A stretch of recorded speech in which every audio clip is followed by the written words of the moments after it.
ఆదాయాన్ని ఈ 150 ఎకరాలలో ఒక మంచి పార్కును ఏర్పాటు చేసి ఈ కార్యక్రమ ప్రారంభోత్సవానికి నాతో పాటు మెగాస్టార్ కేంద్ర మాజీ మంత్రివర్యులు మనందరి అభిమాన నాయకుడు చిరంజీవి గారిని ప్రత్యేకంగా ఆహ్వానించి అదేవిధంగా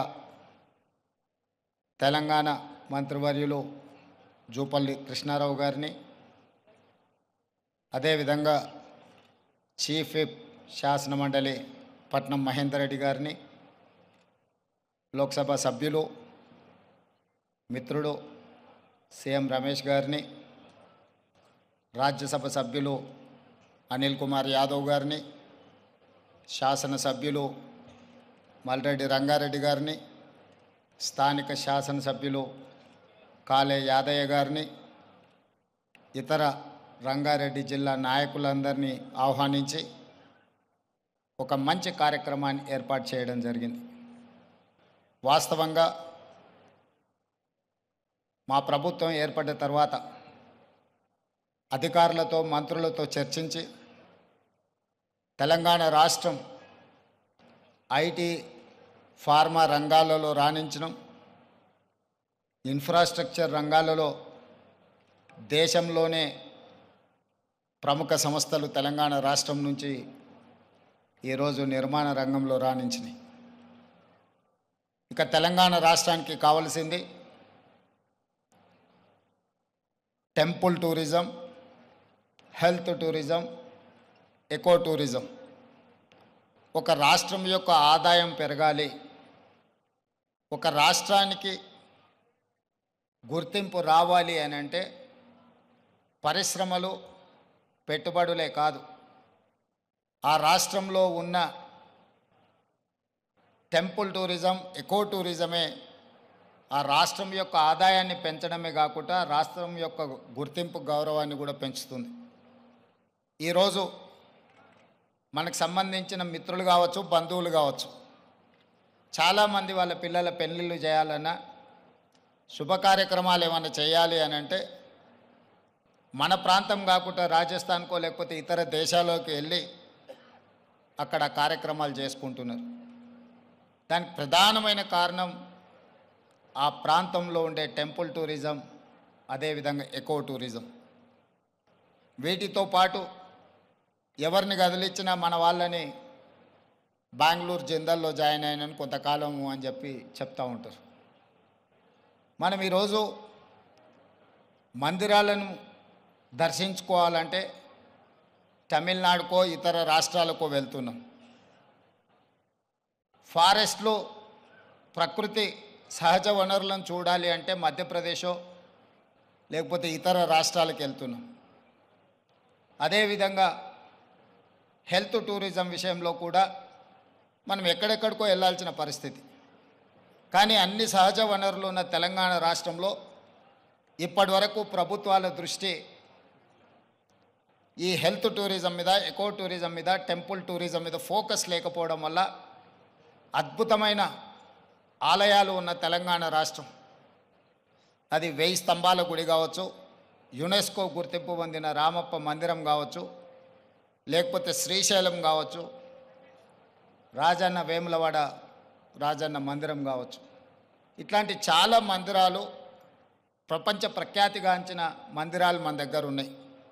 ఈరోజు కవాల్ కావచ్చు, tiger reserve forest, Nallamala tiger reserve forest కావచ్చు, జూపల్లి కృష్ణారావు గారు ప్రాతినిధ్యం వహిస్తున్న కొల్లాపూర్ ప్రాంతం, నల్లమల అటవీ ప్రాంతం, కృష్ణానది జలాలు ప్రవహిస్తున్న ప్రాంతం, అక్కడ మందిరాలకు, అక్కడ ప్రకృతి సహజ వనరులకు కొదవలేదు. మల్లెల తీర్థం లాంటి ప్రాంతాలు మన దగ్గర ఉన్నాయి. కానీ వీటికి ఇవ్వాల్సినంత ప్రాధాన్యత, తీసుకురావాల్సినంత గుర్తింపు తీసుకురాకపోవడం వల్ల మన రాష్ట్రంలో temple tourism, eco tourism, health tourism వెనుకబడుతున్నది. ఈరోజు ఎకో టూరిజంలో టూరిజం పాలసీని ఈ మధ్యలోనే శాసనసభలో మనం చర్చించడం, దానికి మంత్రి జూపల్లి కృష్ణారావు గారే ఆ పాలసీ తయారీలో కీలక పాత్ర పోషించారు. రాబోయే కొద్ది రోజుల్లో టూరిజం పాలసీని తీసుకొచ్చి టూరిజం పాలసీలో ఎకో టూరిజంను ప్రోత్సహించాలని ఈరోజు మన ప్రభుత్వం ముందుకు వెళ్తున్నది. కానీ ప్రభుత్వానికంటే ముందే ఎకో టూరిజం ఈరోజు రామదేవరావు గారి ఏర్పాటు చేసిన 150 ఎకరాలలో ఒక అద్భుతాన్ని సృష్టించిండు. ఈ అద్భుతం వారికి ఒక్కరికి ఆదాయం తెచ్చిపెట్టేది కాదు, రాష్ట్రానికి కూడా ఆదాయం తెచ్చిపెడుతుంది, రాష్ట్రానికి కూడా గుర్తింపు గౌరవం తెచ్చిపెడుతుంది. ఈరోజు మనం మొక్కలు కొనాలంటే గోదావరి జిల్లాలకు వెళ్ళాల్సిన పరిస్థితి. ఎవరైనా జూబ్లీ హిల్స్, బంజారా హిల్స్ లేదా ప్రముఖులు ఎవరైనా ఇల్లు కట్టుకుంటున్నారు అని అంటే గోదావరి జిల్లాల నుంచి మొక్కలు తెప్పించుకునే పరిస్థితి నుంచి ఈరోజు వికారాబాద్ చెవెళ్ళ ప్రాంతం నుంచే ఎవరు ఇల్లు కట్టుకోవాలన్నా ఇంతకుముందు పెద్దలు చిరంజీవి గారు చెప్పారు, 20 సంవత్సరాల క్రితమే వాళ్ళు ఇల్లు కట్టుకున్నప్పుడు జూబ్లీ హిల్స్లో ఒక ప్రత్యేకమైన మొక్కల్ని పెట్టాలి అంటే రామ్దేవ్ గారి దగ్గర నేను తీసుకున్నాను. ఇది ఇంకా అభివృద్ధి పదం వైపు నడవాలి. ఈరోజు ఇక్కడ జరిగిన అభివృద్ధి ఇక్కడ మన కళ్ళకు కనిపిస్తున్నది 30%. నేను అనుకోవడం ఇంకొక సంవత్సరంన్నర తర్వాత ఇది ఒక అద్భుతమైన పర్యాటక క్షేత్రంగా మారుతుంది అనడంలో ఎలాంటి సందేహం లేదు. ఖచ్చితంగా ఇది ఆ దిశగా రాణిస్తుంది. ఇక్కడ మేము కొంతనే చూసినాం, మిగతా ఏర్పాట్లు కూడా అద్భుతంగా చేస్తున్నారు. దీంతో పాటు ఇంతకుముందే మా యాదయ్య గారు చెప్తున్నారు, వికారాబాద్కి హవా లాఖో రూపాయి కా దవా అని. వికారాబాదులో ఉన్న అడవిని ఆనాడు నిజాం సర్కార్ మెడిసినల్ ప్లాంట్స్ పెట్టి మీకు మొత్తం తెలంగాణ రాష్ట్రంలో ఉండే టెంపరేచర్ కంటే చిరంజీవి గారు వికారాబాద్లో వికారాబాద్ అటవీ ప్రాంతంలో 2-3% టెంపరేచర్ తక్కువ ఉంటుంది. లెప్రసీ వచ్చిన వాళ్ళని వీళ్ళని తీసుకొచ్చి ఇక్కడ వికారాబాద్ ప్లాంటేషన్ అక్కడ వదిలేస్తే 2 monthsలో ఆటోమేటిక్ ఏ ట్రీట్మెంట్ అవసరం లేదు. ఇక్కడ ఉండే ప్రకృతి సహజ వనరుల వల్ల వాళ్ళకి ఆ రోగం నివారించబడుతుంది. గతంలో మెడికల్ ట్రీట్మెంట్ లేనప్పుడు ఎవరికైనా లెప్రసీ వస్తే వాళ్ళ కుటుంబ సభ్యులను ఇక్కడ తీసుకొచ్చి వికారాబాద్లో వదిలేస్తే 2-3 నెలల తర్వాత వాళ్ళని మళ్ళీ తీసుకెళ్తే వాళ్ళు టీబీకి సంబంధించి ఏ సమస్య వచ్చినా ఇక్కడ ఆ కుటుంబ సభ్యులను వదిలేసిపోతే 2-3 నెలలలోనే ఆటోమేటిక్ ఇక్కడున్న ప్రకృతి సహజ వనరులతో వాళ్ళకి తగ్గిపోయేది. అంటే ఈ ప్రాంతానికి ఒక ప్రత్యేకత ఉన్నది. అందుకే ఈరోజు జిందాల్ లాంటి వాటికి ఎక్కడికో వెళ్ళడం కాదు, ఇక్కడనే పెద్ద పరిశ్రమలకు సంబంధించిన వ్యక్తులు తొందరలోనే ఇక్కడ పెద్ద ఎత్తున ఏర్పాటు చేయబోతున్నారు వికారాబాద్ ప్రాంతంలో.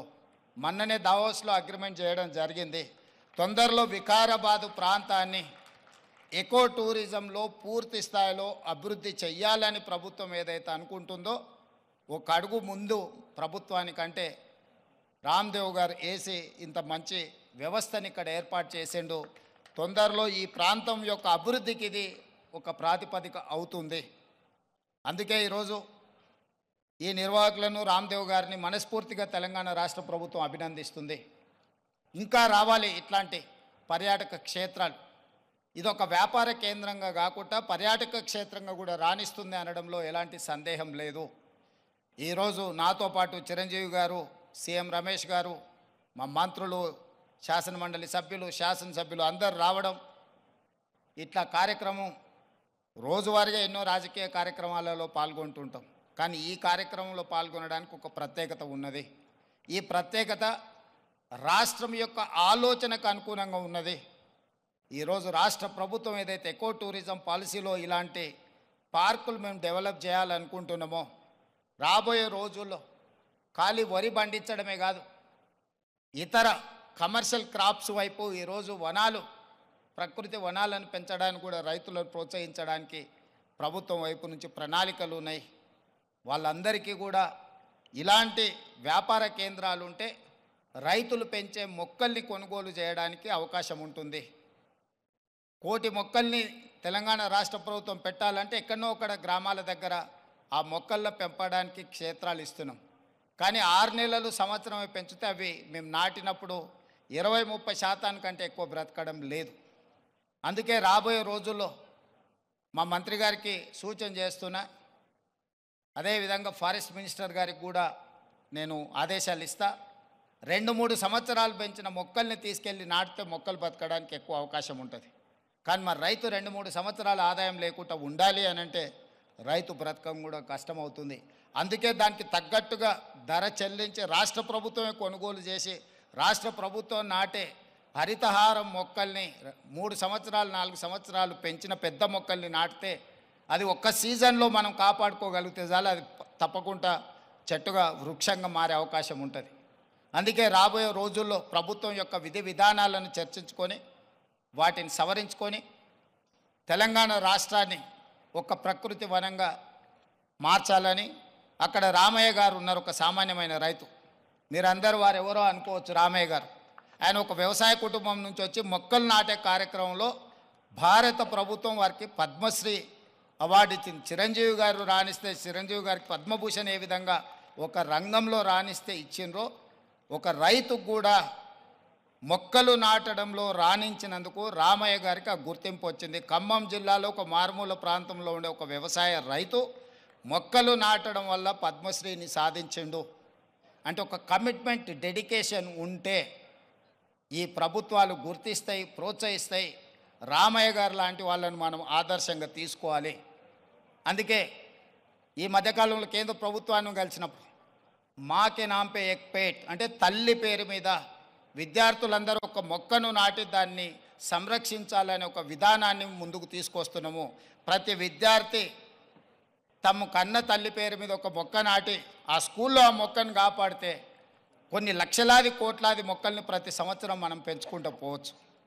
ఇట్లాంటి వినూత్నమైన కార్యక్రమాలను ప్రభుత్వం తీసుకురావాలనుకుంటుంది. తొందరలోనే ఈ విధి విధానాలతో ముందుకు వస్తాం. ఏది ఏమైనా రామ్దేవ్ గారిని మనస్ఫూర్తిగా అభినందిస్తున్నా. ఒక మంచి పర్యాటక క్షేత్రంగా దీన్ని తీర్చిదిద్దండి. ప్రభుత్వం వైపు నుంచి అవసరమైన సహకారం తప్పకుండా ప్రభుత్వం అందిస్తుంది. మంత్రి జూపల్లి కృష్ణారావు గారు, స్థానిక శాసనసభ్యులు యాదయ్య గారు, మహేందర్ రెడ్డి గారు ఉన్నారు. ఏదైనా స్థానికంగా అంశాలు ఉన్నా కూడా వారు మీకు సంపూర్ణమైన సహకారాన్ని అందిస్తారని తెలియజేస్తూ మీ అందరి దగ్గర సెలవు తీసుకుంటున్నారు. ధన్యవాదాలు మిత్రులారా.